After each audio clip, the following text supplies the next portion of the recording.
Ian, thanks for joining me on today's Spotlight. It's Ian Vickers from Metcloud. So, Ian, over to you. Introduce us to your business, please. Well, firstly, good to meet you, Andy. Yeah, thank you for inviting me onto this Spotlight podcast. I'm Ian Vickers, CEO of a company called Metcloud, and we are, I guess, what the next new generation of sovereign cloud providers look like. Great stuff. So what would you say makes you stand out from your competition, the other guys who are doing something or similar to what you do? Yeah, so from a competition perspective, we are operating in a global competitive market. We as an organization are, like I said in my introduction, we are one of the new players in this market space. So, when you're looking at some of the existing competition, a lot of companies naturally start to think about Microsoft Azure, Amazon Web Services, Google Cloud Platform as sort of the cloud providers, but there's a whole new momentum and a whole new shift in sovereign cloud providers across the globe. And at the moment, there's probably maybe a dozen of us at the moment. Now, I recognize that the market's going to become a little bit more competitive than that because the market opportunity is significant. Yeah. But we are one of the very few, and we are sort of only one of three in the UK currently that do what we do. Fantastic. That sounds like there's some really good opportunities coming your way. So in terms of where the business is going in the next 5 years, in a rapidly changing landscape by the sounds of it, where are you taking this thing? What's happening? Yeah. What's the plan? Well, the plan is we're currently going through a Series A fundraise. We're working with KPMG. And the aspirations of the organization is to grow the business over the next 5 years to at least about 50 million turnover. Right. Now, how we are going to achieve that is working with key partners, technology partners, that is. So 12 months ago, we signed a strategic alliance partnership with Hewlett-Packard Enterprise. I mentioned earlier on that we're one of only 3 companies in the UK doing what we do, and that is sovereign cloud services, delivering artificial intelligence as a service, a full wrap of cloud services and cybersecurity. Interesting. Great stuff. So what's the biggest learning you've had since you've been a business owner, Ian? So I've been fortunate. I've been a business owner for a long time now. I'm probably now entering into my 30th year of running businesses, and I've run lots of different technology businesses in that time, some software, some traditional managed service provider type businesses, tech consultancy, and so forth. I guess the biggest learning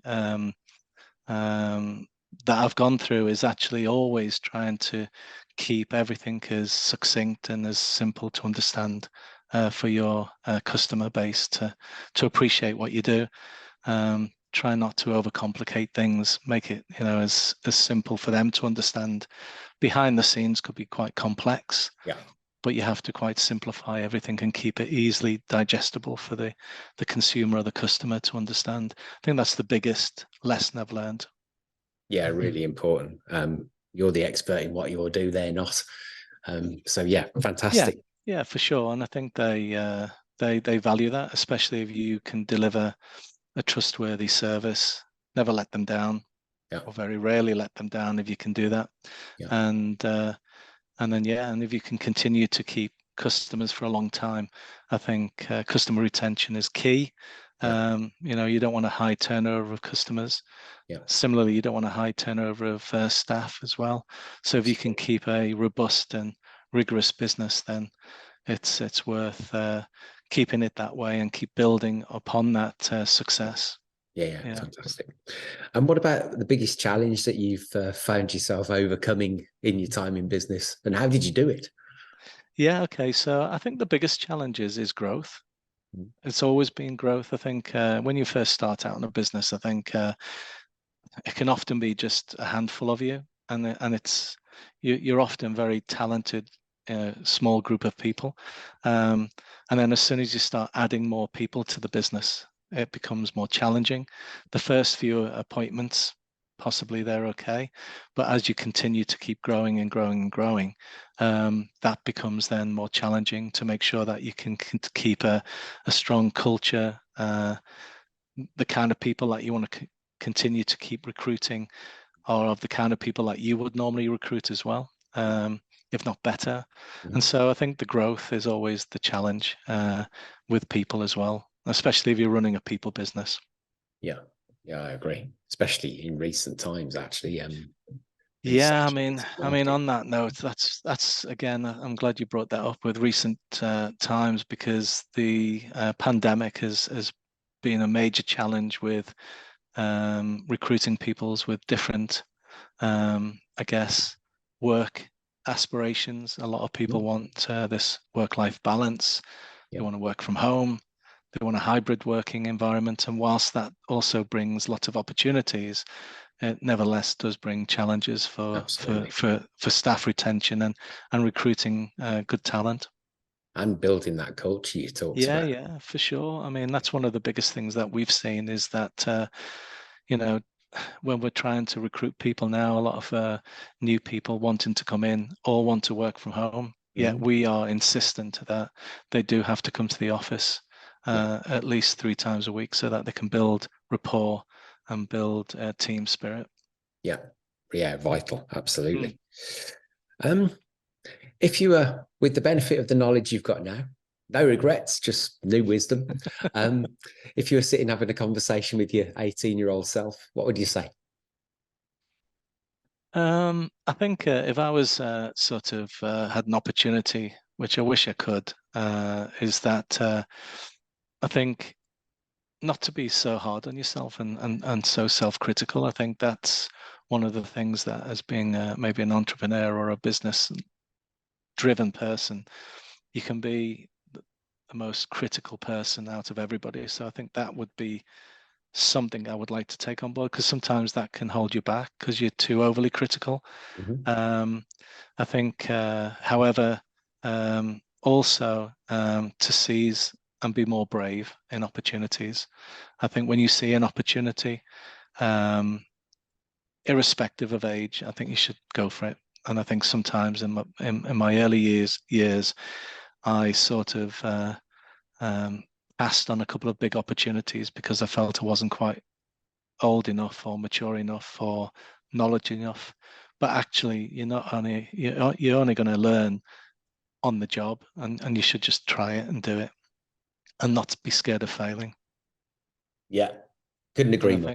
And I think that's one of the things that I've learned in my latter years, is that I think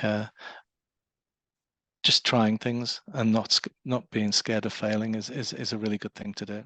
Yeah, I agree. So if you were going to wrap up your 30 years plus of running businesses and isolate one piece of advice that you give to the other business owners watching this, what would it be? I think other business owners, I think just try and be innovative, and try and find new ways of doing things better, more efficiently, more effectively. And if you can't do that, if you can't find something that's more innovative and that's going to stand out, then obviously you're going to have to try and find a way of building that business quickly and become much larger, so that you can operate more competitively, so that you can drive down your prices. So if you can't be a different kind of business in that space that you're operating in, and look different completely to anyone else, then if you're going to just be the same as anyone else, then you're going to have to find a differentiator, and sadly that just could be cost.